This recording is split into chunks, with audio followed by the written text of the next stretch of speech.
Acho que é.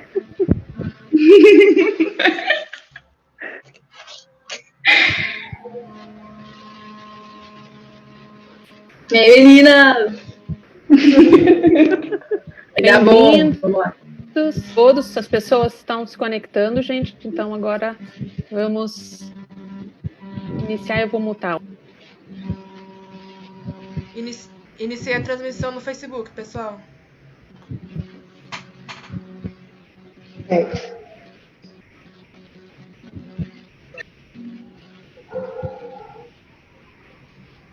Boa noite a todos. Sejam bem-vindos à sexta edição da CBio. Todos me escutam?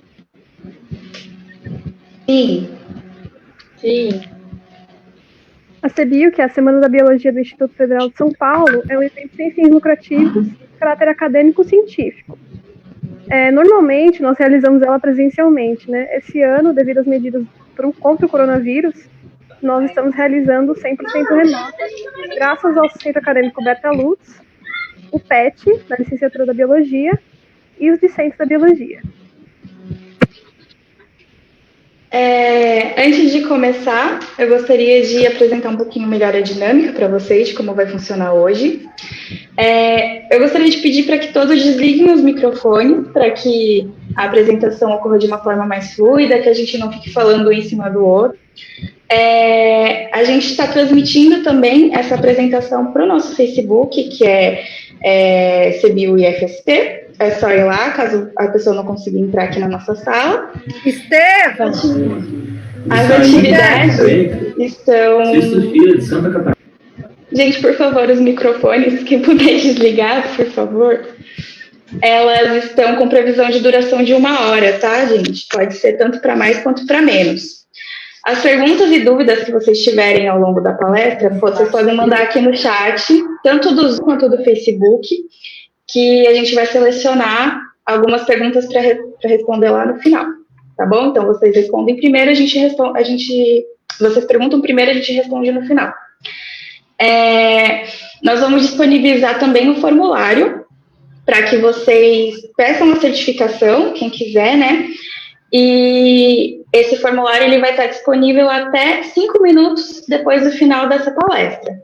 Então, eu peço para que vocês respondam dentro desse prazo. Agora eu passo a palavra para a Daiane. Muito obrigada, Ju. Bom, espero que vocês estejam me ouvindo. Vocês estão conseguindo me ouvir normalmente? Está tranquilo? Estou conseguindo, amiga. Perfeito. Bom, eu sou a Daiane, faço parte também do Centro Acadêmico Berta Lutz e estou no 5º semestre de Biologia. Hoje vamos começar a CBio muito bem, por sinal, vamos falar sobre cegueira botânica, com o mestre Anderson Luiz dos Santos, que é o idealizador e fundador da Escola de Botânica, no qual é uma instituição especializada em vários campos do saber, com foco na flora, ecologia do ecossistema brasileiro, na biodiversidade e conservação e cultivo de plantas. Ele também é mestre em biodiversidade vegetal e meio ambiente pelo Instituto de Botânica de São Paulo. Também é graduado pelo curso de Ciências Biológicas pela Universidade do Grande ABC. Bom, André, seja muito bem-vindo. Espero que essa palestra seja muito prazerosa para todos nós. Eu acredito que sim, porque falamos bastante sobre botânica, né? Então, espero que todos gostem. Muito obrigada. Eu que agradeço, o convite de vocês para participar dessa semana, né? Acho que é uma novidade para todo mundo, tá? Nesse formato, né? Não acostumados aí a se encontrar durante esse evento, que é um evento programado do ano aí por vocês, mas fico muito feliz em receber esse convite. Obrigado mais uma vez por vocês me convidarem para compartilhar um pouco desse assunto, na verdade, conversar um pouco sobre esse assunto, né? Que é um assunto que veio à tona nos últimos anos e que a gente tem aí uma certa necessidade, como biólogos em especial, de entender melhor do que se trata esse tema, né? Então eu quero primeiro agradecer a presença de todo mundo que está por aí. Fiquem à vontade para encaminhar aí as perguntas e dúvidas através do canal, né, de dúvidas aí no chat. E Bom, me chamo Anderson, sou fundador da Escola de Botânica, biólogo de formação e apaixonado por plantas. E essa história ela começa de uma maneira muito, eu acho, comum para todos nós que gostamos da biologia, que estamos na biologia, que amamos a vida de alguma maneira, né? Cada um do seu jeito ali, mas o propósito de vocês estarem nessa graduação, imagino que é se envolver cada vez mais com os mais variados temas que envolvem a biologia como um todo. E para mim não foi diferente. Quando eu entrei na graduação, eu tinha um interesse muito amplo, mas logo no começo eu me interessei bastante, isso já era um pouco antes também, pela botânica. Apesar de ser uma disciplina que naquela época a maior parte dos meus amigos de classe não se interessavam tanto, né?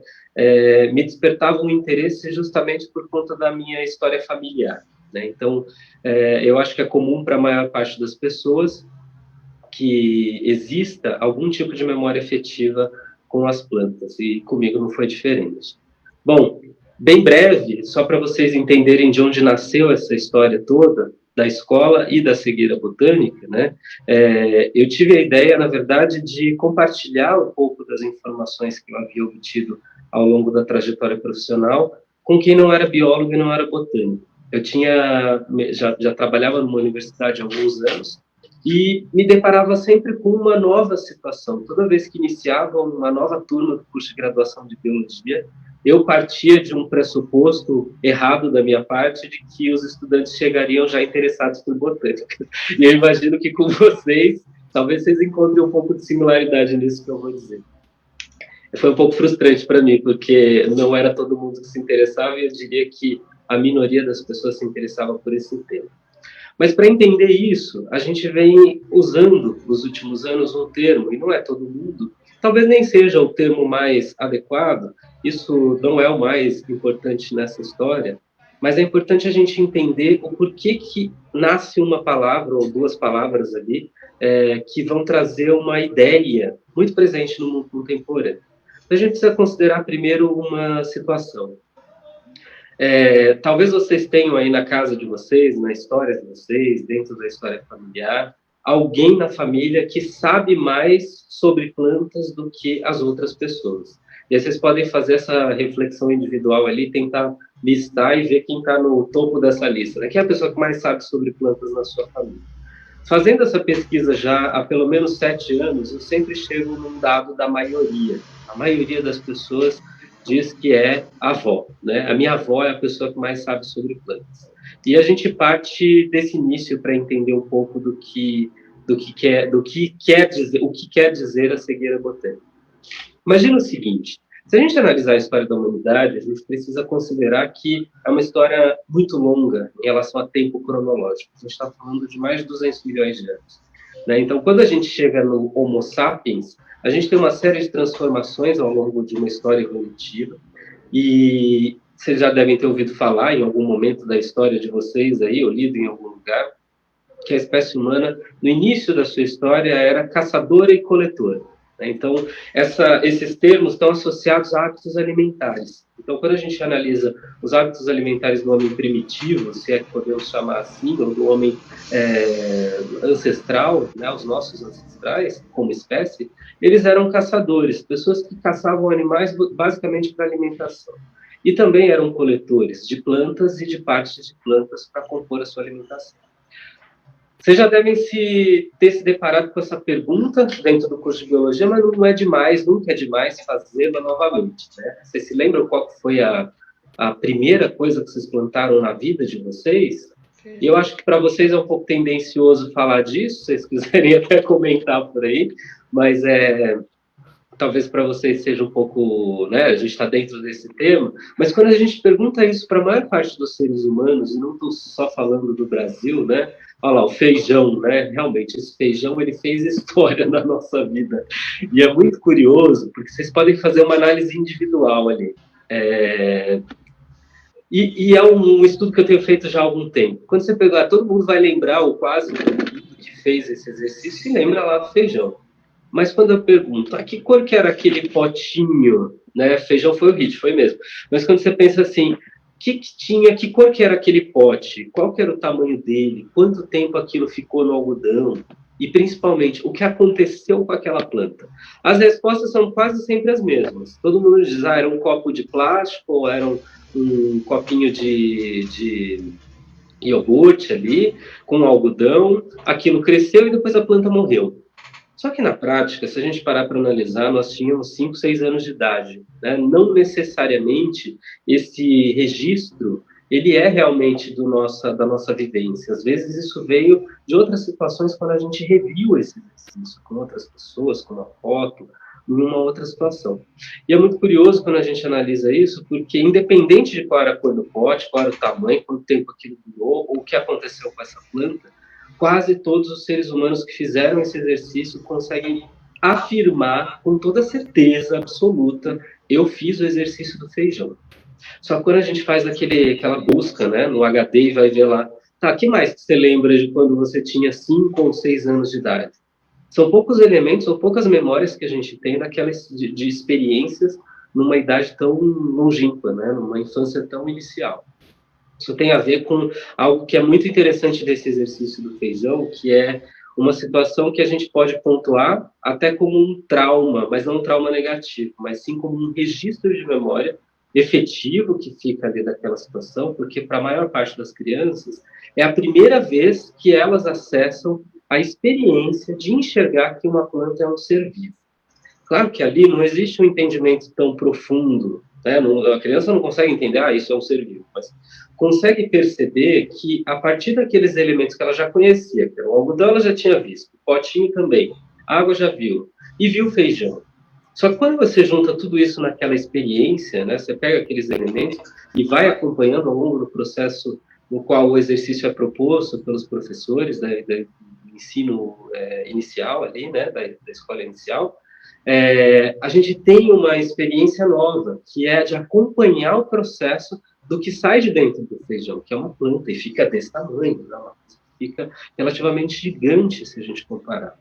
Para uma criança, por mais que a gente não leve isso tão profundamente a sério naquela época, naquele momento que a gente fez o exercício, porque não tem nem como, a memória não é capaz de registrar tantos detalhes, é uma marca quase que permanente que a gente tem de uma primeira experiência de contato com a natureza, ou de uma das primeiras experiências de contato com a natureza.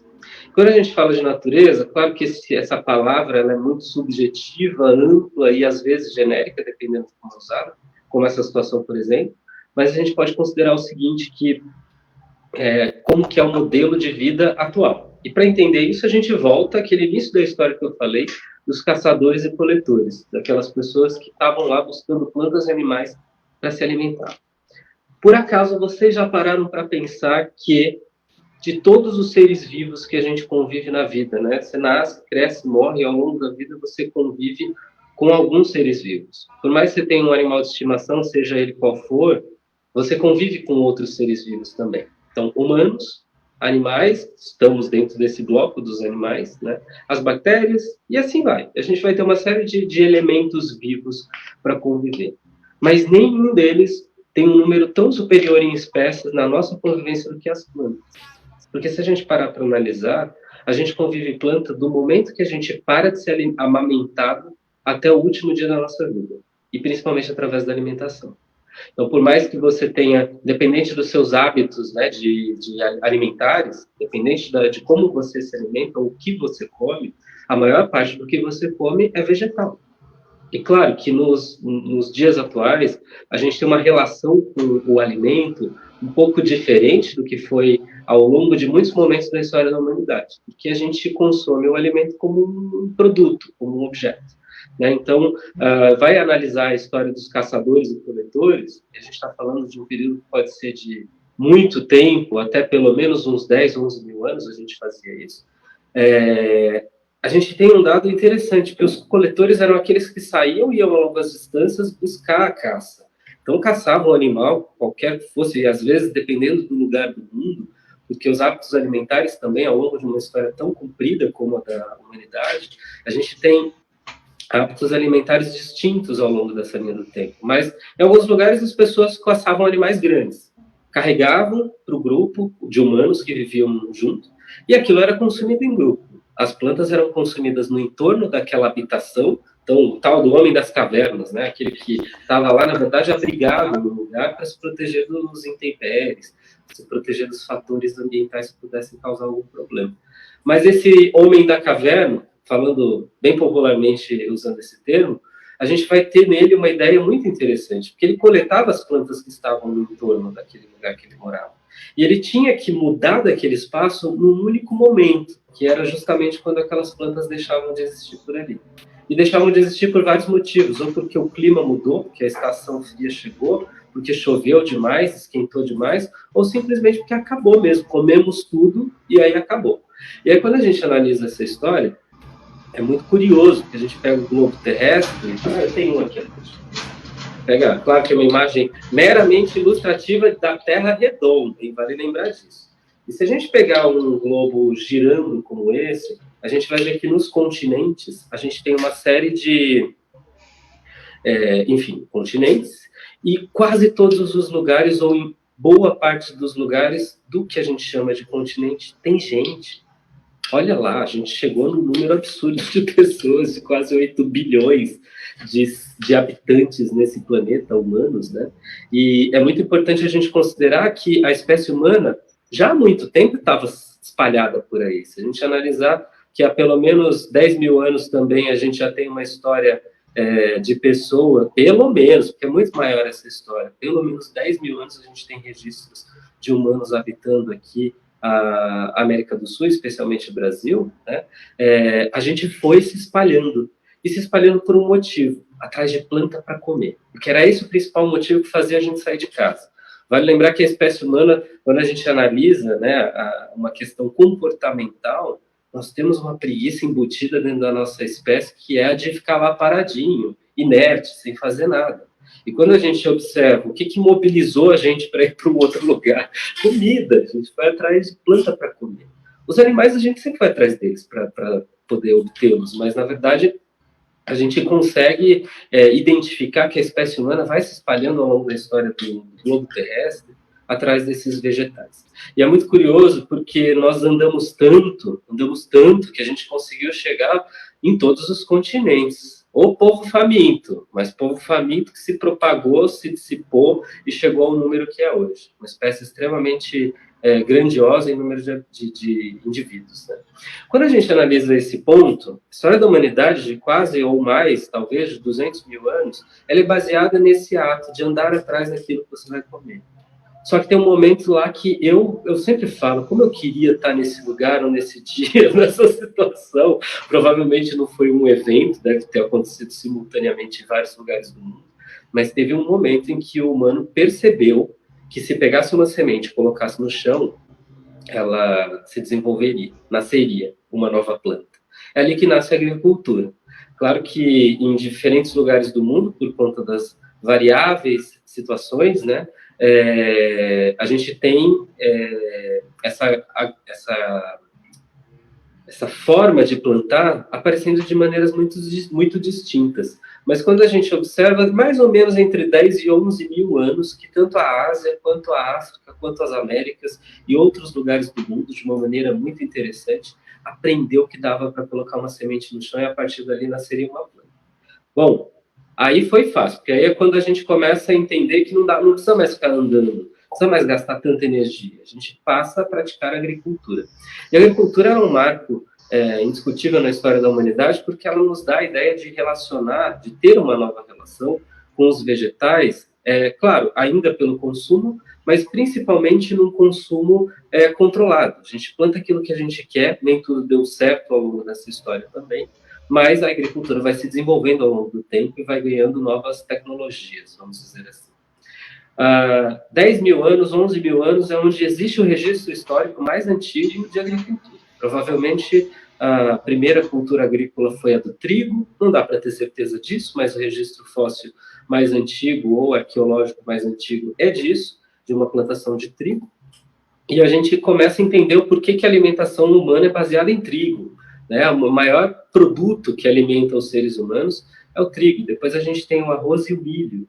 E é muito curioso porque são três tipos de grãos. São plantas que nascem, crescem e morrem muito rápido, e por isso elas têm alta produtividade. Alguém sacou isso lá atrás, né? A base da alimentação humana, quando a gente fala de volume de alimento, arroz, trigo e milho. A gente vai ter uma série de outras situações ali, de outros alimentos que são, lógico, ao longo do tempo diversificados, né? Quando a gente analisa que são grãos que crescem rápido, alguém sacou, e eu adoraria saber quem foi, é isso que eu queria saber lá atrás, mas a gente não vai saber. Então, a gente vem de lá até aqui com um hábito comum, que existia até os tempos recentes. A gente veio ensinando uns aos outros sobre plantar. Precisa considerar que, se eu quisesse comer há 10 mil anos, eu não ia num hipermercado, ia lá no corredor do arroz, ia ter lá uma prateleira cheia de arroz, tipos de arroz no mundo inteiro. Imagina, aqui está lá uma diversidade baixa de elementos que estão, comparados, claro, hoje, que estão disponíveis naquela época. Só que a gente foi ensinando uns aos outros sobre plantar, porque foi interessante essa história. E a agricultura, ela vem ser uma relação diária da história da humanidade. Se eu quisesse comer, eu tinha que plantar alguma coisa.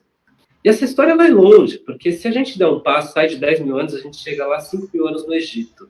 Os egípcios, eles foram fantásticos em relação à agricultura, porque desenvolveram uma série do que podemos chamar, assim, de tecnologias. Eles inventaram, na verdade, o arado, que é um equipamento super tecnológico para a época. A gente está falando mais ou menos de 5 mil anos. O arado, um instrumento de madeira acoplado num animal ali que acelerava o processo de semeadura. Então, dava para fazer o buraquinho e jogar semente rapidamente. Com isso, os egípcios, que tinham pouco tempo para plantar, porque eles não tinham disponibilidade nem água disponível o ano inteiro, conseguiam acelerar o processo agrícola e, com isso, ampliar suas áreas de cultivo. É muito curioso, porque se a gente analisa a história do Egito Antigo, a gente vai chegar a um dado muito importante, num período mais ou menos de 5 mil anos. Eles eram os mais populosos do planeta Terra, e eles já estavam lá dando uma receita para a gente que a gente ignorou, né? Eles eram os mais populosos, eles eram os mais ricos em relação à economia, eles eram também aqueles que mais plantavam, e eram ricos porque plantavam. Porque trocavam alimentos com outros povos, e a partir de um determinado momento, eles começam, inclusive, a vender alimentos. E não são animais que eles estavam vendendo, eram plantas. Então, era uma relação onde as plantas passam a incorporar um mercado ou uma história nova que é de dinheiro. Ela tem um valor monetário. Até então, eram seres vivos que estavam disponíveis dentro dos ecossistemas para ser como base alimentar dos seres vivos que também estavam por aí. Os egípcios tiveram tanto sucesso que hoje, em alguns lugares do mundo, como é o caso do Brasil, a gente pratica monocultura. Uma ideia que eles tiveram lá atrás, só que eles ainda foram mais espertos, porque eles faziam uma coisa que era chamada de plantio de rotatividade. O cara plantava várias coisas no mesmo terreno e ia trocando de tempos em tempos as culturas de lugar para não esgotar os recursos minerais do solo. Saímos do Egito 5 mil anos e a gente pode dar um passo gigante para encurtar essa história e chegar num período pós-guerra, Segunda Guerra Mundial. Se a gente analisar do início da agricultura até a década de 1940, que é quando a gente tem a Segunda Guerra Mundial se estabelecendo, especialmente, né, a gente vai ter um dado muito importante nesse período. É ali que começa um evento que hoje é tratado pela ecologia e por outras áreas da ciência também como a Revolução Verde, né, e até da história. A Revolução Verde é um momento, não é um dia em que as árvores, né, saem atrás dos humanos, não é nada disso, mas é um momento histórico onde a gente muda drasticamente a forma de produzir alimento. E é muito curioso analisar o que aconteceu nessa história, porque se vocês voltarem na linha do tempo da família de vocês, talvez os avós, bisavós, não sei, tataravós, mas não mais do que isso. Independente da idade que cada um tem aqui nessa sala, a gente vai chegar a um dado importante. As nossas famílias praticavam agricultura lá no passado, né? De alguma forma. Ninguém comprava tudo que comia. Alguma coisa plantava. Ou plantava uma hortaliça, um tempero, uma plantinha medicinal. Alguma coisa era cultivada. E desde o início da agricultura até eu estou falando de 10, 11 mil anos, até a década de 1940, os seres humanos do planeta Terra, eles plantavam algo, eles tinham que colocar algo no chão, e isso fazia com que uma pessoa, ao longo da vida, nascesse com essa prática. Então, independente de qual era a atividade, vamos mencionar aqui, a atividade profissional que tivesse, alguma coisa ela plantava, pelo menos ela convivia com alguma coisa de cultivo.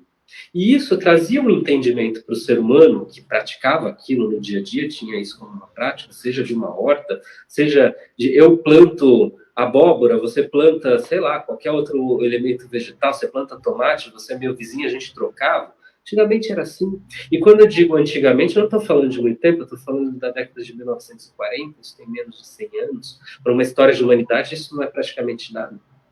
Se a gente analisar aqui em 70, 80 anos ali, que é o tempo que a gente está falando, volta lá atrás, 80 anos, as pessoas estavam cultivando. E 80% da população mundial na década de 1940 era rural. Eram aqueles que estavam lá no campo, de alguma forma, praticando agricultura. Hoje essa chavinha mudou. Hoje nós somos mais de 60% da população, quase 70% da população vive em áreas urbanas. Mudou bastante. E a área urbana traz uma novidade para nós, porque a gente não consegue cultivar tudo de uma maneira tão rápida, né? E nem tem espaço para plantar em todos os lugares. Mas volta lá na década de 1940. O cara queria plantar, ou qualquer pessoa que quisesse plantar, faz um furo, coloca semente, cobre e espera. Às vezes chove, às vezes não chove, às vezes dá certo, às vezes não dá certo. E isso dava um entendimento para aquele ser humano, independente dele ser um biólogo ou não, do que é viver. Dava um entendimento sobre a possibilidade que existe de ocupar um espaço, de terem coisas que dão certo e não dão certo. De entender que a natureza, ou esse lugar mais amplo, além do que a nossa própria casa, por exemplo, tem intempéries, tem situações que saem do controle. Isso fazia com que esses seres humanos entendessem uma situação prática do dia a dia sobre viver, não simplesmente só sobre cultivar. E eles tinham, querendo ou não, porque isso era cultural em quase todo mundo, entendimento sobre cultivo de plantas. Eles sabiam que uma planta nasce a partir de uma semente, você tem que esperar um tempo para saírem as folhas, e depois de um tempo vem a flor, e depois de um tempo vem os frutos, e assim por diante. Então, as pessoas não tinham as coisas tão prontas e rápidas. Isso era um perfil, vamos dizer assim, daquela época. Na década de 1950, um pouco antes, na verdade, é na década de 1940, quando a gente tem a inserção e a invenção do trator um pouquinho antes da agricultura. Então, a gente transforma o processo agrícola quase que numa indústria. Tudo é cultivado e plantado numa escala astronômica. Não em todo mundo, mas começa esse processo. É o que foi chamado de Revolução Verde. Esse processo de mudar a maneira de plantar. Nessa mesma época, a gente tem o fim da Segunda Guerra Mundial e, consequentemente, mudanças no mundo acontecendo em vários aspectos, principalmente influenciados pela Revolução Industrial, que tinha começado algumas décadas antes, né? Na verdade, muito tempo antes, mas que ainda estava se instaurando em muitos lugares do mundo até a Segunda Guerra. E essa ideia de que o progresso, né, a palavra progresso, ela tem uma aplicação hoje muito diferente do seu propósito inicial, porque quando se fala de progresso, você precisa aplicar algo junto a progresso tecnológico, progresso humano, progresso ambiental. A gente tem que... Não existe progresso, só que a palavra progresso hoje ela está associada a desenvolvimento tecnológico, basicamente. Então, hoje a gente tem essa ideia do progresso, e de 1940 para frente, da década de 1940 para frente, vem essa ideia desse progresso, de que tudo estava sendo tecnológico, estava avançando, estava progredindo. Então, quando a gente fala disso, a gente vai considerar que, um pouco depois, na década de 1950, geladeira, fogão, máquina de lavar roupa, televisão, aparece na casa das pessoas. É a primeira vez que a espécie humana começa a acessar máquinas, equipamentos que haviam sido inventados, vinham no processo de invenção já há mais de um século, mas que começam a se tornar acessíveis para as pessoas. Então, eu começo, na verdade, a ter mais tempo. A gente começa a ter mais tempo para fazer outras coisas. Bom, a gente podia até aproveitar desse tempo melhor, né? Mas, na verdade, a gente se ocupou trabalhando nas áreas urbanas, ocupando centros urbanos e conduzindo a história que a gente deu para a humanidade. Trabalhando na indústria, no comércio, nos serviços, migrando das áreas rurais, indo seduzidos pela ideia do progresso para as áreas urbanas, superlotando as áreas urbanas, e com isso a gente se afastou do processo básico que o humano tinha de dependência, que era de cultivar algo. A gente não precisava mais plantar. Só que se você não vai plantar, você precisa comer as coisas. E aí como é que você come alguma coisa se você não planta, né? A gente precisou comprar. E essa ideia do comprar o alimento nos afastou da relação com as plantas. Para a gente dar o último passo nessa história, a gente sai da década de 1950, a gente chega na década de 70 e 80. E eu não estou falando do Brasil, eu estou falando do mundo, porque a globalização da informação e do capitalismo fez com que a gente vivesse igual em todo mundo, praticamente. Claro que tem lá, nunca vamos generalizar isso, mas em quase todo mundo as pessoas consomem os mesmos produtos, as mesmas frutas, os mesmos alimentos, inclusive o mesmo vírus. E aí quando a gente começa a ver que a globalização ela foi benéfica em um certo momento da história, que é lá nos anos 50, essa ideia que avança, quando chega na década de 1970, o que aconteceu com boa parte dos grandes centros urbanos do mundo? Estava lotado, já não cabia mais ninguém. Eu sempre fico falando, imagina se o trem, o ônibus, o metrô, hoje em dia estão lotados às 6 da tarde. Hoje não, né? Mas um pouco antes da pandemia. Imagina em 2100 como é que isso vai ser. Vai estar super lotado. E foi o que aconteceu. Veio uma ideia, a coisa cresceu rápido demais e lotou. E agora o que a gente faz? Né? Como é que a gente resolve essa situação? A gente começa um processo de verticalização dos centros urbanos. Começa a construir prédio. E aí, a gente pode pegar o nosso exemplo de Brasil e pode analisar uma situação que talvez seja muito particular para muitos de vocês consigam se identificar dentro disso. O Brasil é um país colonizado por europeus, especificamente pelos portugueses, mas depois a gente recebe influência de outros europeus, em muitos momentos da história do Brasil. Só que tem uma parte importante ali, muito emblemática da história do Brasil, que é a arquitetura. Em quase todo o Brasil, por conta da colonização portuguesa, a gente adotou o modelo, adotou não, né? Foi implantado o modelo de arquitetura português, que é basicamente aquela ideia de que, pelo menos lá em 1500, você tem um terreno com uma casa no meio e você tem uma coisa em volta chamada quintal. De norte a sul do Brasil, a gente anda pelo interior do Brasil, vai para qualquer lugar, a gente vai encontrar casas com quintais. E tipicamente, até a década de 1970 e 80, uma casa com quintal ela tinha alguns elementos básicos ali. Ela tinha um telhadinho, né? Um murinho baixo, um portãozinho na frente ali, mas não tinha, né, motivo de ter um muro alto. E tinha árvore e planta. Então você tinha alguma árvore, você tinha suas plantas de estimação.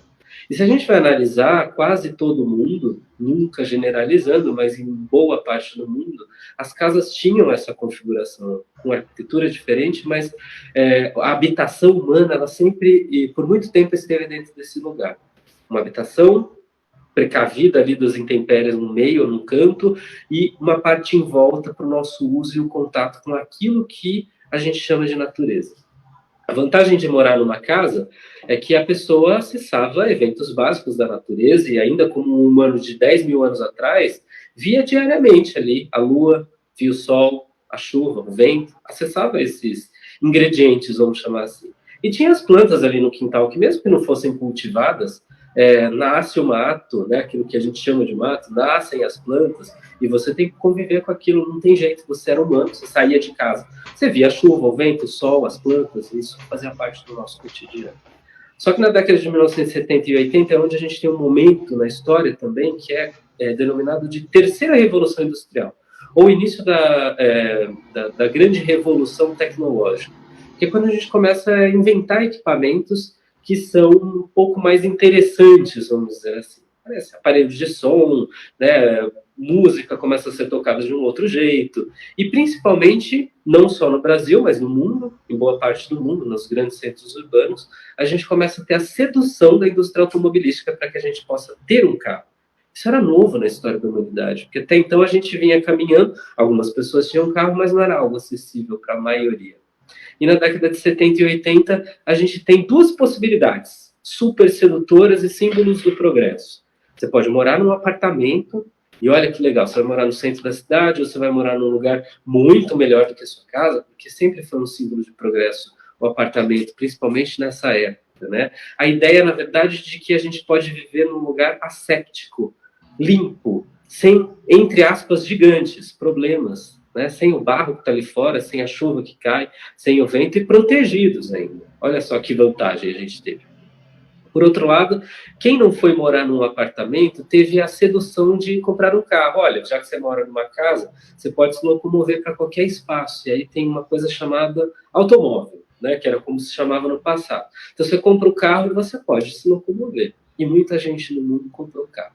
Só que imagina que as pessoas compravam um carro e pagavam um carro durante 10 anos. Elas não queriam deixar esse carro na chuva. Então elas tiveram uma ideia ótima do ponto de vista de conservação do carro, mas uma ideia péssima do ponto de vista de desenvolvimento humano. Quem morava na casinha tirou aquela árvore, tirou o jardim, tirou o portãozinho baixo da frente e construiu uma coisa que a gente chama de garagem. Colocou uma telha, colocou um portão grande para proteger o carro que estava ali. O grande movimento de riscos, né, que a gente começou a ter, na verdade, a partir da década de 1970 e 80 para querer se trancar dentro de casa, é porque a gente tinha um monte de equipamentos que eram valiosos, isso começou a ser cobiçado, e tinha um carro ali que precisava ser protegido.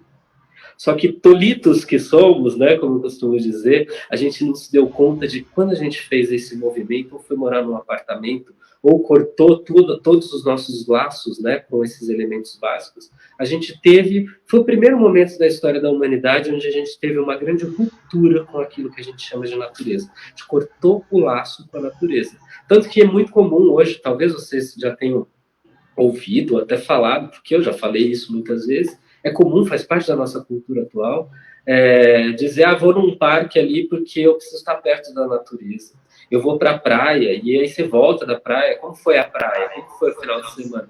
Foi ótimo, nossa, eu estava lá na natureza. Mas que coisa estranha falar isso, né?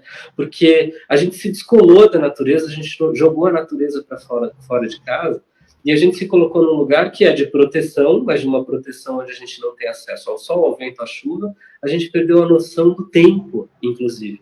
Imagina que antes, quando a gente acessava o sol, a chuva, o vento, diariamente, por exemplo, era possível você entender que a hora estava passando, que tinha um amanhecer, que tinha o meio do dia, que tinha o fim do dia. Hoje é muito comum, e tem alguns estudos já realizados por universidades da cidade de São Paulo, que apontam que um paulistano, não necessariamente nascido, mas uma pessoa que mora na cidade de São Paulo, ela passa quase 90% das 24 horas do seu dia dentro de um espaço fechado. Falando antes da pandemia. Isso é um pouco estranho, porque muitas vezes a gente vê que choveu lá fora, mas não viu a chuva. Isso nunca aconteceu com os seres humanos. E por que eu estou falando de tudo isso? Porque isso é a maior representação que a gente tem do que é cegueira botânica. Essa atual incapacidade que a gente tem de perceber que as plantas fazem parte dos ambientes, que elas são importantes para os ambientes e que, na verdade, a gente precisa tê-las por perto. Na verdade, a gente já tem, porque se você está vivo, você está comendo planta, e aí a maior parte dos seus amigos vivos são plantas, queira você ou não, tenha você percebido ou não. Então, deixou de ser amamentado, em quase todas as culturas humanas atuais no planeta, você vai comer planta daquele dia até o fim da vida. E aí é muito curioso, porque a gente convive com as plantas sem se dar conta que elas são plantas. Quando a gente olha que, se você mora numa casa que o piso é de madeira, sinto muito, é planta. Você está tomando uma cerveja, é planta. Comeu pão, planta. Você vai ver lá do que foi feita a sua casa, a edificação, você tem lá a madeira, você tem um móvel, é planta. O que você está vestindo é algodão, é linho, tem alguma coisa de vegetal, é planta. Então, é um monte de situações onde a gente não consegue perceber e nem valorizar, ou na verdade, aplicar o devido valor a esses elementos vegetais que fazem parte da nossa vida. Se a gente analisar, se vocês perceberem, fizerem uma pesquisa aí, individual, da família de vocês, vocês vão se dar conta que a avó, a bisavó, né, eu não estou falando só da figura feminina, porque, de fato, isso é historicamente comprovado, e tem a ver com uma condição histórica também. A mulher, até a década de 1940, 50 e dos anos de 1960, ela sempre esteve muito ligada, por questões históricas, a esse gerenciamento da família. E por conta, não só da família, mas a manutenção da vida, mais propriamente dito. A mulher, ela era, até aquela época, por questões puramente culturais, Claro que nunca podemos generalizar isso, mas a maior detentora do conhecimento sobre plantas. Não é dever nem papel da mulher ser a detentora do conhecimento popular ali sobre plantas, mas era.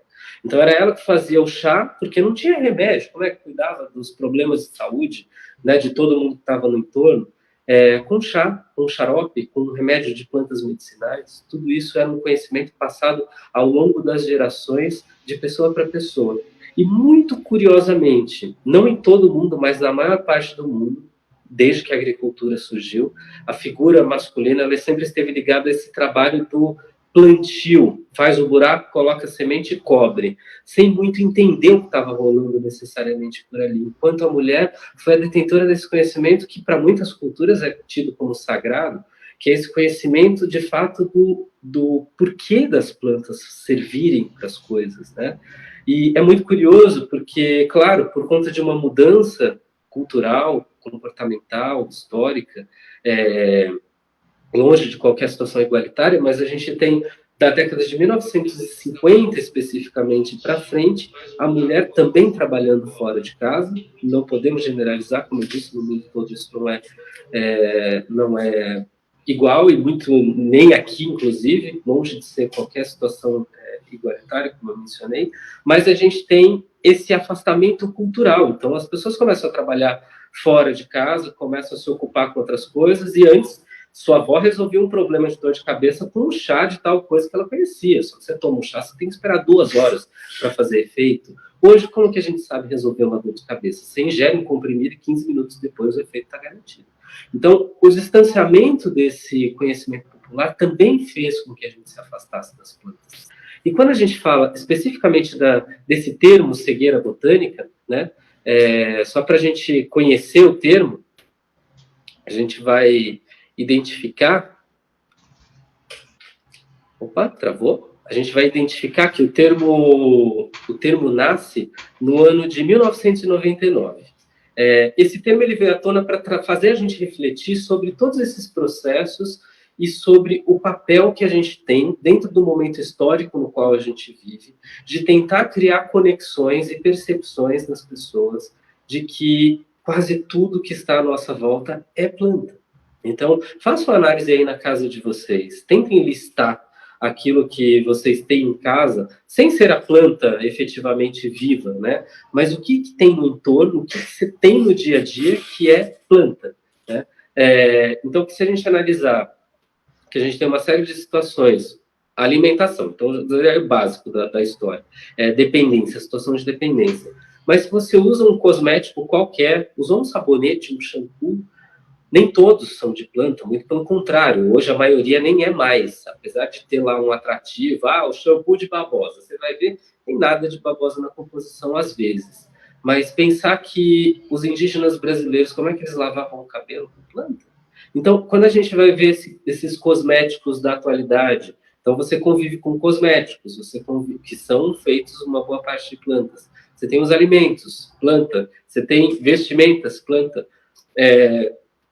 Móveis em geral, planta, edificações, bebidas, né? Uma coisa que a gente não sabe, ou muita gente não sabe, porque, enfim, essa informação é muito específica, né?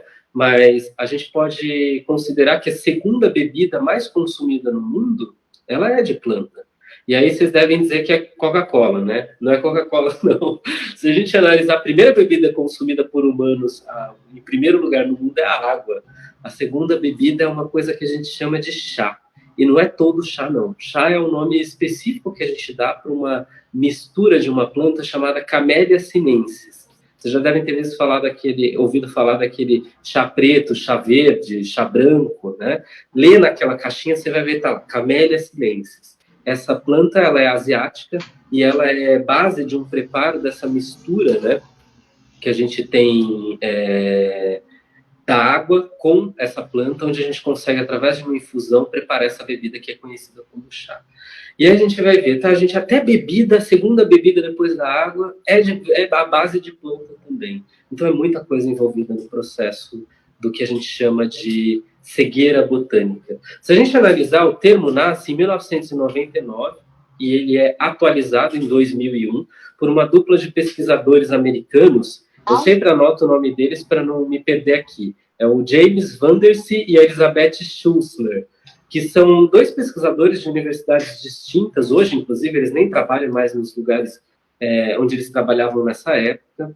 E eles já vinham, são pessoas que trabalham com pesquisa sobre o ensino de ciências, e eles vinham analisando o que fazia os estudantes de todas as formações possíveis dentro do sistema de formação tradicional, educacional dos Estados Unidos, as pessoas não entenderem sobre plantas. E eles começam a analisar uma série de situações e eles chegam a esse dado de que o afastamento cultural é dado por uma série de eventos. Não tem, como vocês viram, claro que eu falei aqui só de algumas situações, e em cada lugar do mundo isso é diferente, né? Se a gente analisar, por exemplo, o Brasil, só no Brasil a gente tem uma história cultural completamente distinta de qualquer outro lugar do mundo. A gente precisa considerar que boa parte da história botânica, ou se não quase toda a história do conhecimento botânico do Brasil, foi perdido no momento que os colonizadores chegam, né? A gente tem a dizimação da população indígena nos primeiros 100 anos da colonização, então é uma queda ali absurda de quase 70% ou mais de 70% dessa população desaparece em menos de 100 anos de colonização, e eles eram pessoas que estavam envolvidas com conhecimento efetivo do que são as plantas do território brasileiro. Né? É sempre uma provocação que eu faço, parem para analisar, e aí vocês vão fazer até pesquisa no Google para ajudar vocês nessa história, porque aqui a gente não consegue ir tão longe nisso, mas daquilo que você come no dia a dia, o que é uma planta brasileira, né? Aquilo que na ecologia é o termo que a gente usa como plantas nativas, são aquelas plantas que espontaneamente nascem no Brasil. A gente pode fazer uma lista aqui, aí vocês vão dizer a mandioca, por exemplo. Um exemplo clássico é a mandioca. Só que quando a gente para analisar, e do ponto de vista, aí como biólogos falando, né, de biólogo para biólogos, a gente tem muito que mudar essa história. Porque olha a tragédia botânica que a gente vive. A mandioca, apesar de ser uma planta tipicamente brasileira, embutida na cultura alimentar do Brasil, principalmente do norte e do nordeste, ela está longe de ser uma planta que faz parte da cultura alimentar dos brasileiros. Então, quando a gente pensa, o que o brasileiro come no dia a dia? A gente vai ver lá, é uma lista que não chega a 30 plantas. Nenhuma dessas plantas que está lá é planta nativa, quando a gente faz a média. Nós pega norte, nordeste, centro-oeste, sul, sudeste, e assim vai pegar todo mundo e vai ver o que essas pessoas comem no dia a dia. Arroz, feijão, alface, cebola, tomate, e aí vai ver lá alho, tem uma lista de plantas. Nenhuma planta nativa. Aí vocês vão falar, mas tem a mandioca. Mas você não come mandioca todo dia. Arroz, talvez você coma todo dia. Né? Feijão, você come todo dia. Quem está no norte e no nordeste, muito provavelmente come mandioca lá todo dia, porque faz parte de uma cultura alimentar. No sudeste, por exemplo, isso não faz parte. Então, a gente não come nenhuma planta efetivamente nativa. E sabe qual que é a tragédia botânica? E aí que a cegueira botânica entra como um termo que vai nos aproximar dessa pesquisa, de entender que caminhos a gente pode tomar para fazer as pessoas se aproximarem das plantas. A gente fala muito de desmatamento, de devastação dos ambientes naturais no Brasil, só que a gente pode considerar o seguinte, o Brasil é o país, até onde se sabe atualmente, que tem o maior número de espécies vegetais conhecidas do planeta Terra. São estimadas aproximadamente 42 mil espécies das conhecidas, não é nem estimativa, aí é número falei errado. São os conhecidos, fica entre 41 mil e 42 mil espécies de plantas, algas e fungos. Os fungos ali, apesar de serem muitos, eles nem estão tão listados. A gente tem pelo menos ali 37 mil espécies de plantas conhecidas no Brasil. E aí, se a gente vai falar dessas plantas conhecidas, na Mata Atlântica, Cerrado, Caatinga, Pampa, e assim vai, pelos ambientes naturais do Brasil, há uma estimativa baseada em vários dados que alguns pesquisadores brasileiros colocam para nós, de que de 70% a 80% dessas plantas, partes delas pelo menos sejam comestíveis. E é muito louco pensar nisso, porque se a gente pensar nessa situação, a gente vai ter um dado, mas se quase tudo que tem no Brasil, não estou falando da planta que está no seu vaso, na sua casa, porque pode ser que você tenha lá uma espada de São Jorge, primeiramente, ela é tóxica, você não pode comer, e a outra coisa é que ela não é originária do Brasil, ela foi trazida para cá. Estou falando das plantas nativas, aquelas que estão dentro dos ambientes naturais. Se a gente analisar isso, bom, se a gente soubesse disso, não teria fome. A gente não precisaria nem comprar o que a gente come, a gente manteria as florestas vivas para obter alimento no lugar onde já tem alimento pronto.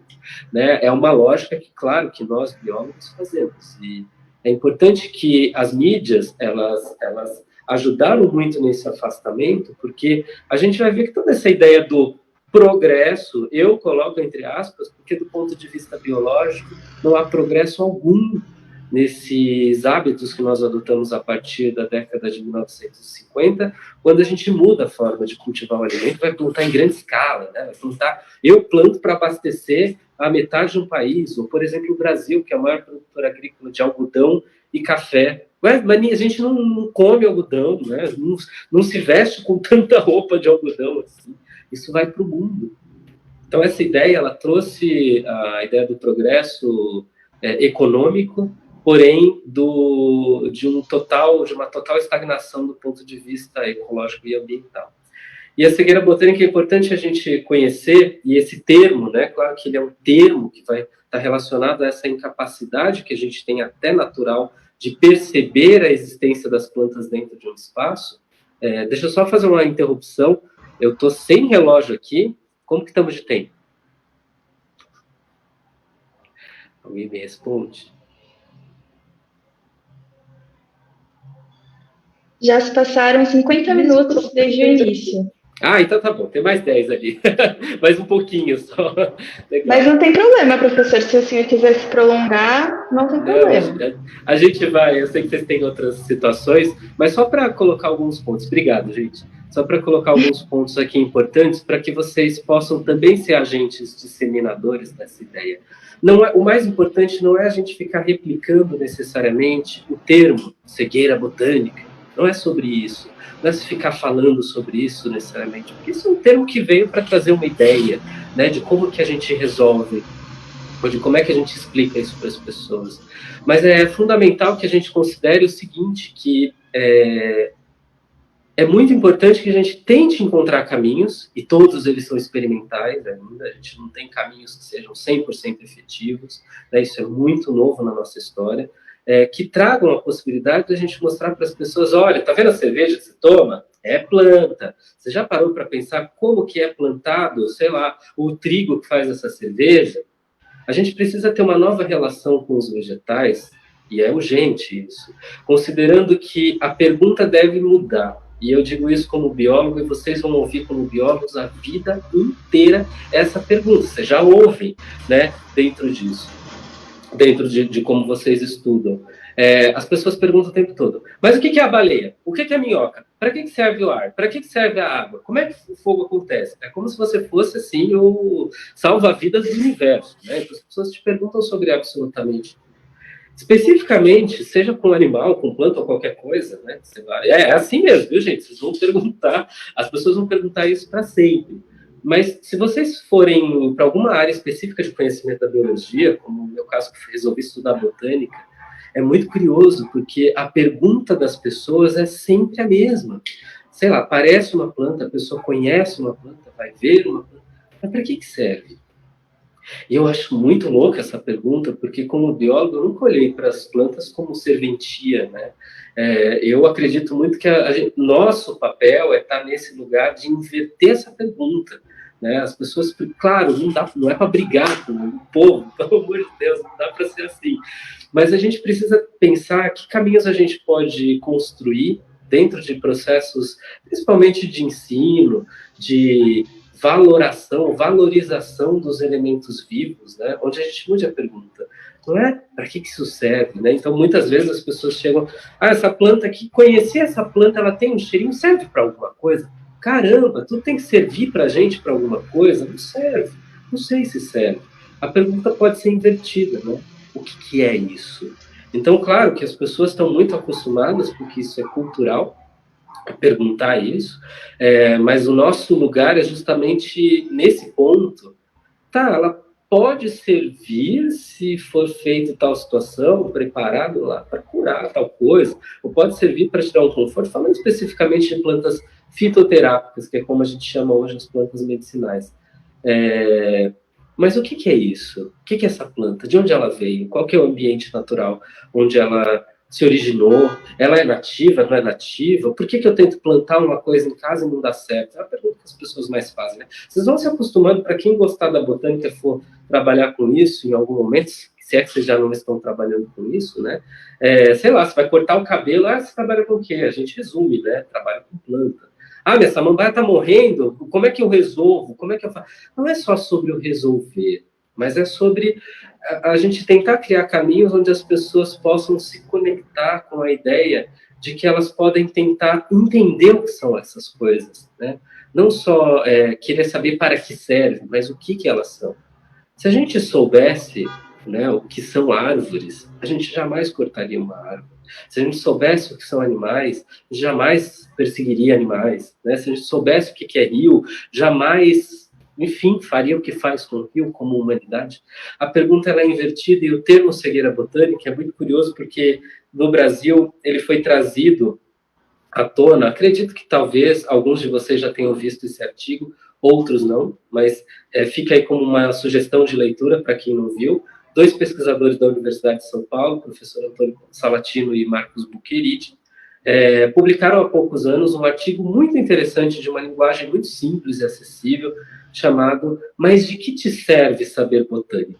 É uma pergunta que nasce, inclusive, de uma peça muito interessante do Machado de Assis, e é o termo que eles usam, a pergunta que eles usam, né, para explicar um pouco desse processo da cegueira botânica, o papel que as mídias tiveram em falar de muito mais de animais do que de plantas, né, a hipervalorização que é dada naturalmente para os animais. Eles são fofinhos, eles choram, entre aspas, eles geram essa comoção, né, a planta está lá, entre aspas, né, parada.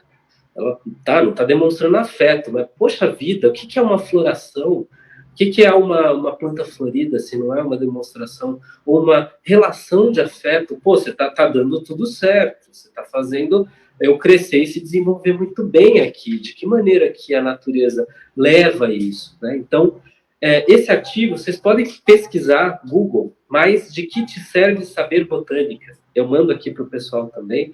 Quem quiser pode me pedir lá pelo meu Instagram, que é o Anderson_bio, B-I-O. Tá ali já o artigo. Vocês são espertíssimos. Muito bem. Ótimo. Então, para quem quiser, já está aí. O Yuri mandou. E leiam esse artigo, ele é muito interessante para quem não viu.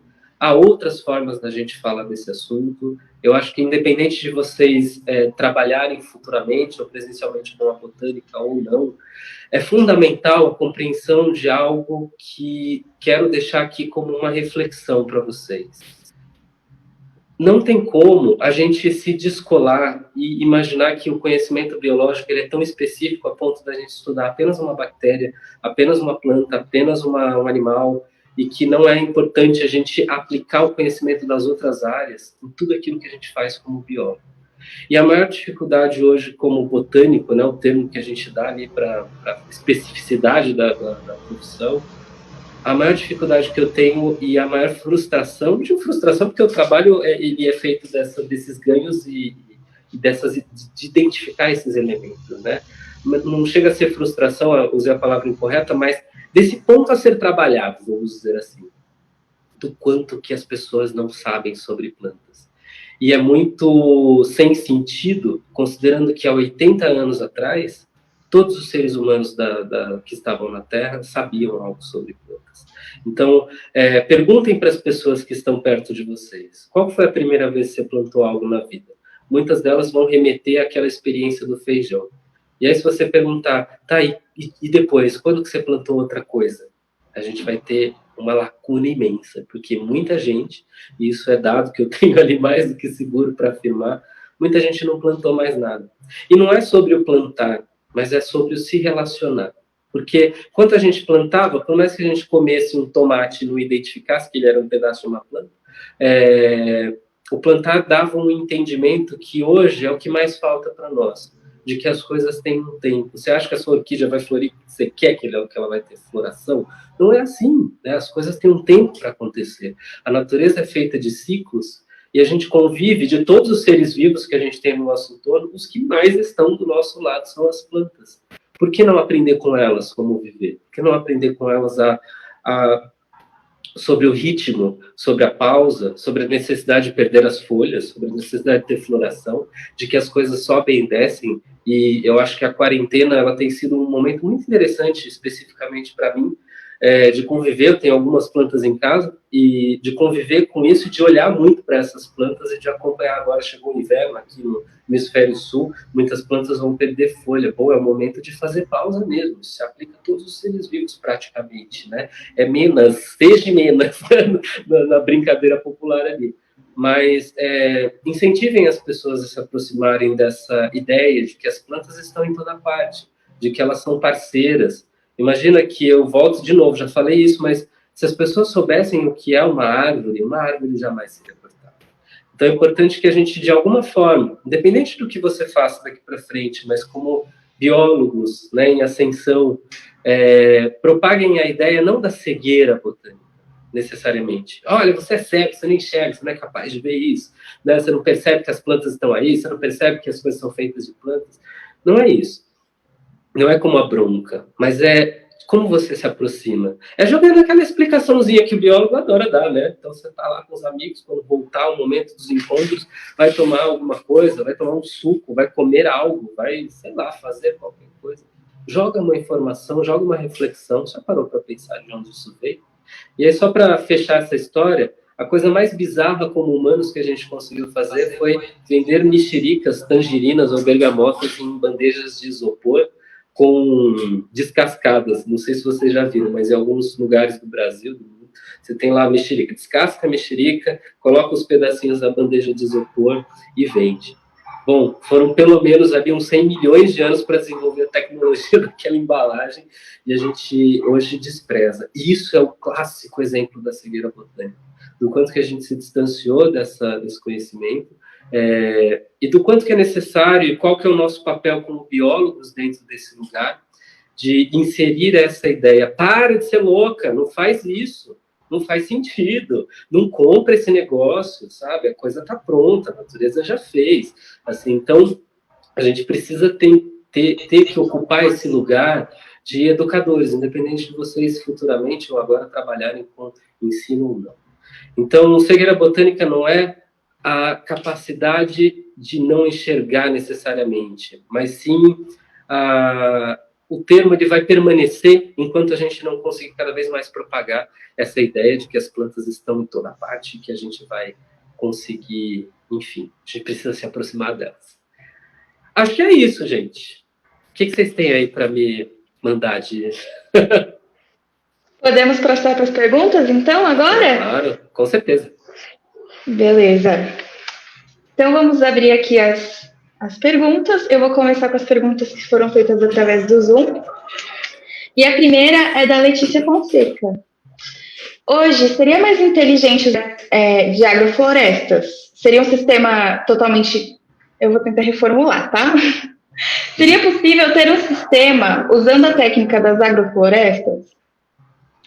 Sim, é possível. Eu acho que sim, qualquer situação onde a gente... É claro que a coisa da agricultura e a monocultura, que é como a gente alimenta o mundo hoje, né? O humano é alimentado a partir da monocultura, ele é complexo, mas é importante que a gente considere que se nós já fizemos de outro jeito, tem outras formas sim de fazer. Essa ideia de que o progresso veio e que a monocultura foi a melhor forma que a gente teve de plantar até hoje, ela é completamente irreal. E por mais que hoje se fale, não daria para abastecer, não daria para alimentar, muita gente fala disso, né? Todas as pessoas, porque hoje a população é muito grande, com a agrofloresta, por exemplo, há controvérsias. A gente tem exemplos no mundo, no Brasil, de que é possível e de que é uma questão de, claro, radicalizar os hábitos. E o primeiro passo é a gente entender que, sim, dá para plantar de outra maneira.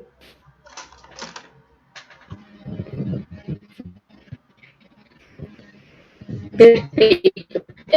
Acredito que agora eu vou fazer uma pergunta, justamente pelo fato de que foi eu que fiz, né?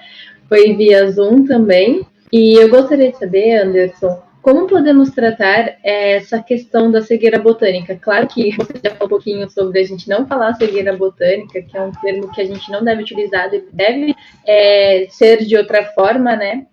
Mas como que a gente trata isso no ensino fundamental ou no médio? Principalmente nos dias atuais, que a gente vê que algumas pessoas têm se distanciado. Tudo bem que agora na pandemia a gente se aproximou, porque agora com maior tempo a gente pode plantar, né, ter mais contato com isso, mas eu gostaria de saber de você. Como que a gente lida no ensino fundamental e no ensino médio? Sim.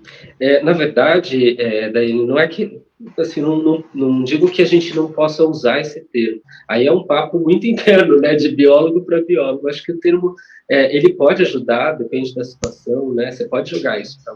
Você sabe o que é cegueira botânica, né, e a gente começar a desenvolver até diálogos em torno disso, mas hoje, inclusive os dados são de pesquisas aí do Brasil, dentro até do ensino médio, ensino fundamental, a botânica dentro do ensino de biologia é um dos temas menos abordados, né, que as pessoas têm menos acesso. Então, se a gente para analisar, tá, você plantou um feijão no algodão, que outra experiência prática você teve com planta ao longo da vida escolar? Para a maioria das pessoas, nenhuma. A gente aprende depois no ensino médio sobre angiosperma, pteridófita, gimnosperma, não tem nada a ver com aquela experiência, né? Então, eu acho que assim, os caminhos eles são de tentar, claro que isso para os professores, de tentar criar, trazer à tona a curiosidade que biólogo sempre tem, que é sobre a origem das coisas. Então, tá, você vai lá falar sobre alimento. Então, você consegue, dentro de uma sala de aula, explorar os alimentos como plantas, né? Você pode falar de vestimentas. E ao invés de falar somente de vestimentas, você pode falar da história das vestimentas e, sei lá, como que as plantas fazem parte. No X algodão, por exemplo, a maior parte do mundo é vestido com algodão, né? Então, as pessoas estão cobertas por algodão, é planta. Então, quando a gente pega os objetos e começa a despertar essa dúvida sobre a origem desses objetos, isso é muito importante nos dias atuais. E dentro de uma escola a gente consegue, né? Então, sei lá, vai ter uma aula de botânica que quer tratar disso. Vamos identificar lá do que a cadeira é feita. Vamos supor que a cadeira tem madeira lá dentro da história. Dá para a gente ter uma aula sobre árvores, sobre como que aquilo chega naquele processo, né? Isso desperta uma curiosidade que hoje falta muito no cidadão comum, né? E tem um lugar que eu acho muito interessante, que é alimento, cosmético, as vestimentas e os móveis, aquilo que está em volta da gente. Esses 4 itens, qualquer pessoa, seja criancinha ou um adulto, tem acesso a isso todo dia. E aí, quando a gente começa, você já parou para pensar lá, tudo que eu já citei, né? Que aquela bebida que você toma, ela é de uva, né? Que a uva, ela é uma planta, que é assim, assim, assado. Então, começar a não tratar os produtos das plantas apenas como objeto, mas a gente levar para a sala de aula esse questionamento sobre, aí sim, a origem das coisas. E a gente vai ver quase tudo, uma boa parte das coisas vem de planta. Obrigada. Agora, só para lembrar o pessoal, para não esquecer de ter o formulário, né, para quem tem interesse no certificado, não esqueçam de preencher o formulário, tá passando por aí, viu?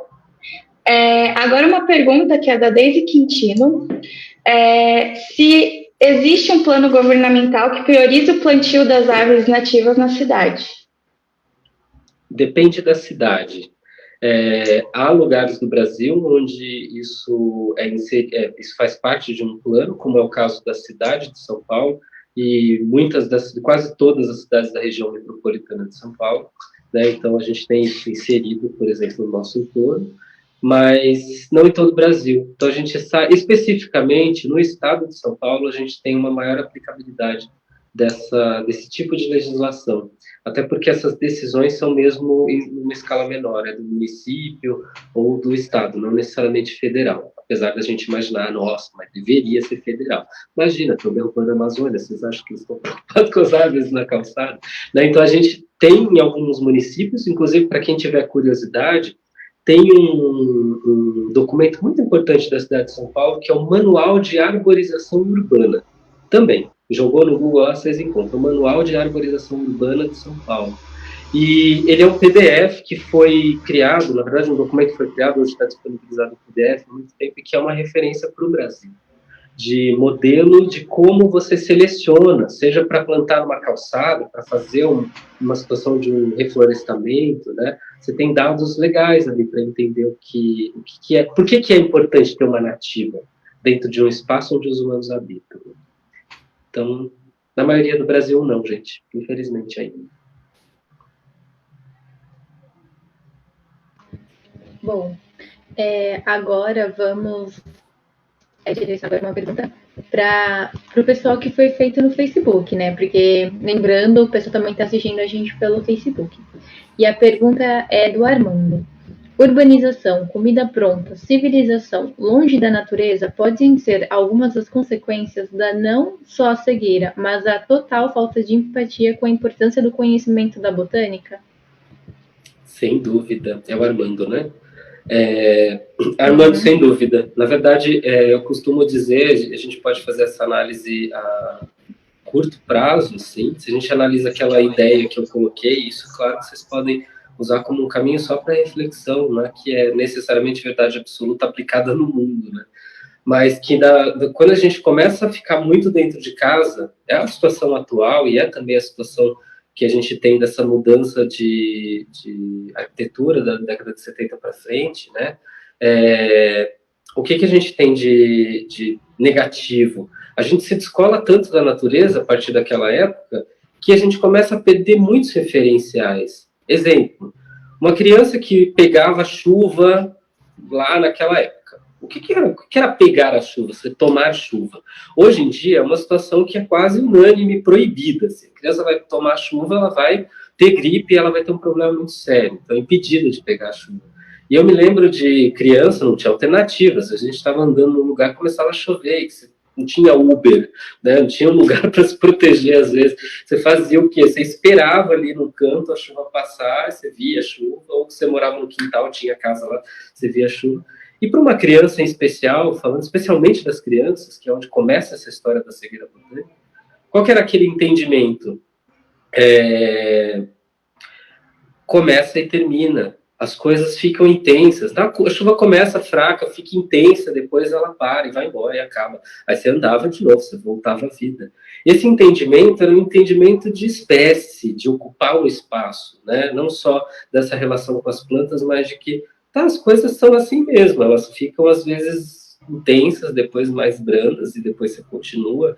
E essa, na verdade, falta de contato que a gente passou a ter com todos esses elementos naturais, eu sempre falo para as mulheres, né? Mulheres, quantas vezes você vê a lua ao longo do mês? Qual a influência que a lua tem na sua vida? Talvez hoje, para a maior parte das mulheres, nem exista uma percepção de que existe essa relação, né? Mas sim, tem relação. O seu ciclo reprodutivo está diretamente relacionado a um número que é igual ao da Lua também. Por que as maternidades explodem de nascimentos quando a Lua está cheia? Então, essa falta de relação com os eventos da natureza, sim, sem dúvida, fez com que a gente se afastasse, né, de algumas percepções e, principalmente, criasse essa ideia da cegueira botânica também.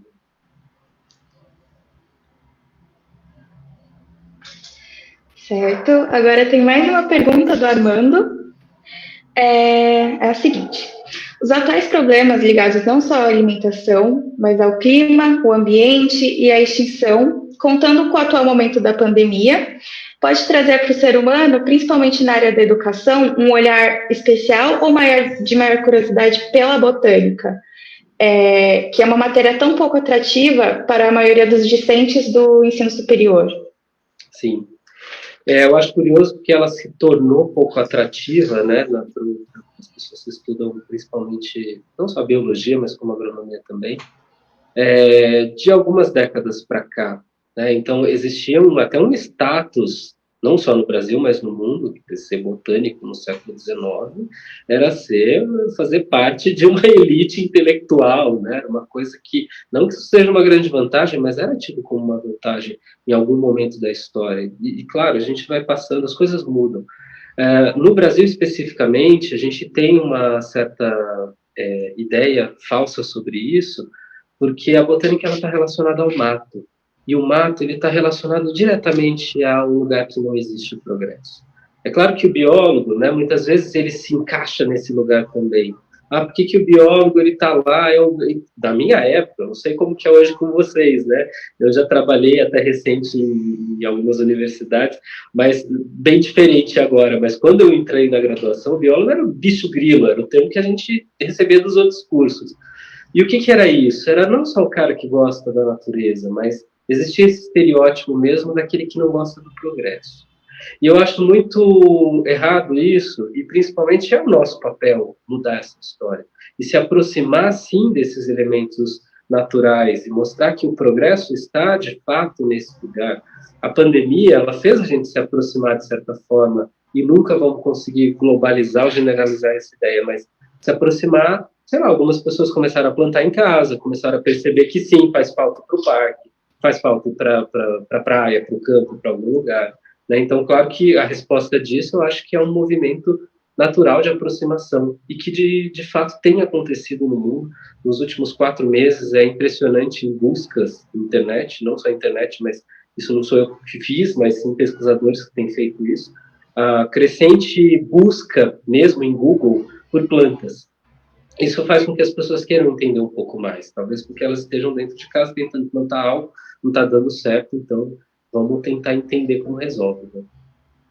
Mas sim, eu acho que assim, a gente tem se aproximado na pandemia e eu acredito que tem uma resposta positiva a longo prazo. As pessoas vão estar mais conectadas a isso. Essa ausência vai trazer uma resposta da necessidade da presença.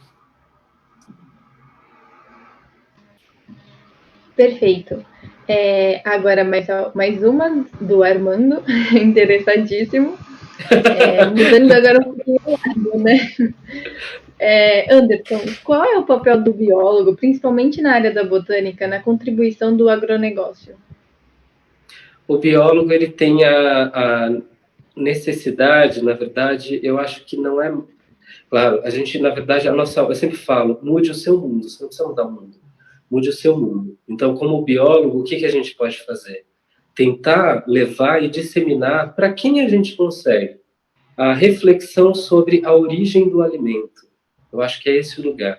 Aí eu volto a dizer, já que a pergunta do Armando é especificamente sobre a botânica, quando a gente fala da botânica, aquilo que eu disse, a gente convive com vegetais, você compra lá no sacolão, no supermercado, as coisas que você se alimenta, só que quando você, como biólogo, para se questionar ou analisar de onde veio esse tomate, quanto de fertilizante foi colocado, quanto de agrotóxico tem aqui, isso a gente só consegue pesquisando mesmo, não tem um lugar que explica tudo isso. E esse é o lugar do biólogo, de pesquisar. E aí, quando ele pesquisa, ele descobre, o tomate está lá cheio de agrotóxico por cima, super nocivo para a própria saúde no momento da ingestão. Qual que é o nosso papel? É vir, não ir lá no agronegócio fazer o barulho, mas é contaminar, entre aspas, e positivamente, né, quem está em volta. Você sabia que o tomate é cheio de agrotóxico? Você continua comendo tomate que está cheio de agrotóxico? Você sabe o que é alimento orgânico? Você já ouviu falar sobre plantas alimentícias não convencionais? Né? O nosso papel é o de gerar reflexão, é o de colocar as pessoas para pensar que não tem só abobrinha, tomate, berinjela, alface, cebola para comer, tem outras coisas. E que tá lá no sacolão, tá fácil, você pega, tá no supermercado, você pega, é fácil, tudo bem. Mas qual que é o preço que a longo prazo a gente paga por isso em toda a cadeia do negócio, né? Desde a produção, quem está envolvido no trabalho, a ingestão do alimento, a saúde relacionada. Aí, se entrar no transgênico, então, nossa senhora, a gente fica aqui 3 dias falando disso. Você sabe o que é alimento transgênico? Então, eu acho que o nosso papel é de criar situações onde a gente consiga gerar essas reflexões, seja no trabalho, na comunidade, no entorno, na escola, em qualquer lugar. Fazer as pessoas que estão perto, pensarem sobre isso, aí elas vão ficar chocadas, porque é esse o lance, elas vão ficar paralisadas, pasmas, vão tentar mudar os hábitos alimentares delas, e com isso a onda vai. Eu acho que é por aí. Bem, professor, e para encerrar, a última pergunta da live, eu gostaria de saber, aliás, o Matheus Lopes e a Luísa gostariam de saber como que é o campo na pesquisa da área da botânica, e se você tem alguma dica para quem quer seguir nessa área. Bom, pesquisa em botânica. Botânica é uma palavra que está associada, quando a gente fala botânica, vai lá resgatar a origem dessa palavra, traduzindo literalmente é o estudo de plantas, algas e fungos. E falando de uma coisa tão ampla, o estudo de, nossa, o que dá para fazer? É muita coisa, né? Então, a botânica ela vem se transformando ao longo do tempo como área de pesquisa, onde a gente tem desde a genética, a gente tem desde a possibilidade de investigação de elementos químicos com a bioquímica e a fisiologia, tem a etnobotânica, que vai estudar essa relação dos humanos com as plantas. Bom, as áreas são muitas. O que eu acho é o seguinte, o que falta hoje, para fazer o gancho aí e poder responder, o que falta é o biólogo e o botânico que atue em uma situação mais real. Porque a gente aprende na faculdade de biologia, talvez pela tradição, que você pode ser professor ou pesquisador. E, na verdade, parece tão pouco isso, né? Porque a gente fica, que áreas de pesquisa tem? Tem muitas áreas de pesquisa. Para quem tiver aí a se identificar com a academia durante esse processo de aprendizagem que vocês estão tendo, a academia tem lá todas as áreas que eu citei e muitas outras. Um caminho para fazer isso é uma iniciação científica, ou você procurar um profissional que trabalhe com aquela área. Numa faculdade de biologia, você vai estudar lá o intestino da baleia, o ar e a planta. Bom, o que mais gera na nossa mente é naturalmente confusão. A gente não consegue decidir nem saber para onde a gente vai. Mas não se assustem com essa grandiosidade. A melhor coisa que a gente tem é justamente entender o ângulo. Mas vamos supor que você se interessa por botânica. Uma dica, entra lá no site das universidades públicas, como a de vocês, mas eu recomendo vocês procurarem outras, justamente para poder fazer o comparativo. Porque se, por exemplo, você não conseguir identificar lá na sua, vai lá no site da USP, da Unicamp, da Unesp, do Instituto de, sei lá, de Biologia, de outras universidades do mundo, do Brasil, e procura lá as áreas de pesquisa. O que eles fazem? O que essas pessoas estão fazendo? Né? Quem são esses pesquisadores? Aí vamos supor, surgiu uma coisa lá que você tem dúvida. Gente, a gente está na era da internet, tem lá o e-mail do pesquisador, manda um e-mail, diz, oi, sou estudante de biologia, estou em tal ano, não entendi direito o que é isso. Você pode me explicar? Vocês acham que as pessoas não vão responder? O que mais a gente quer é criar um batalhão de pessoas hábeis.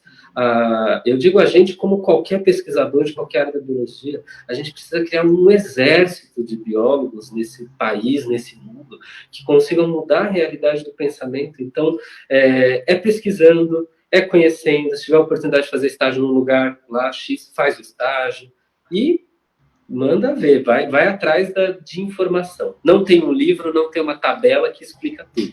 É dar cara a tapa mesmo. Bom, infelizmente, já chegou o horário, né? A palestra está chegando ao fim. Eu gostaria muito de agradecê-lo pela oportunidade, por ter compartilhado com a gente tudo que você sabe em relação a isso. Um pouquinho, na verdade, né? Imagino que você saiba mais, mas um pouquinho já deu para ter uma certa animação quanto à botânica. Eu gosto bastante, particularmente, mas acredito que o pessoal tenha gostado bastante. Gostaria de agradecer a todos que fizeram parte dessa live, que construíram com a gente, e principalmente também ao professor Flávio, que disponibilizou o local para a gente poder realizar a live sem um tempo determinado, que é muito ruim.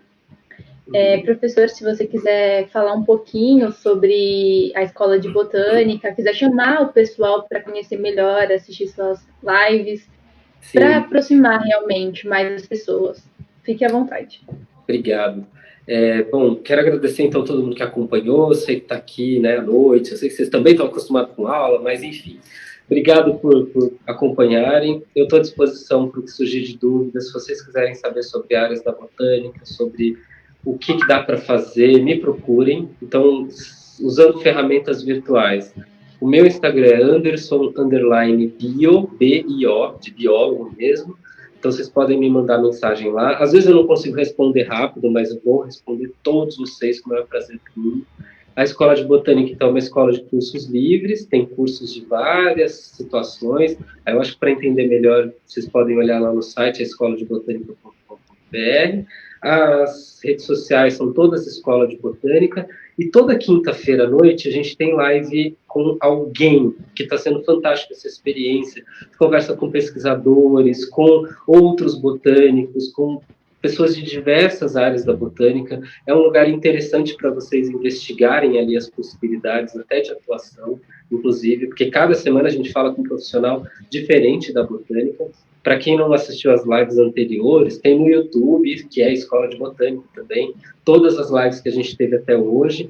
Então dá para entender um pouco dessa história. E eu acho que assim, gente, se vocês por acaso nunca se sentiram motivados a se aproximar das plantas como um local de pesquisa, tudo bem, mas comece a fazer isso na sua vida. Se você não vai trabalhar com isso, é importante que como biólogo você consiga explicar para as pessoas o que as plantas estão fazendo por aqui.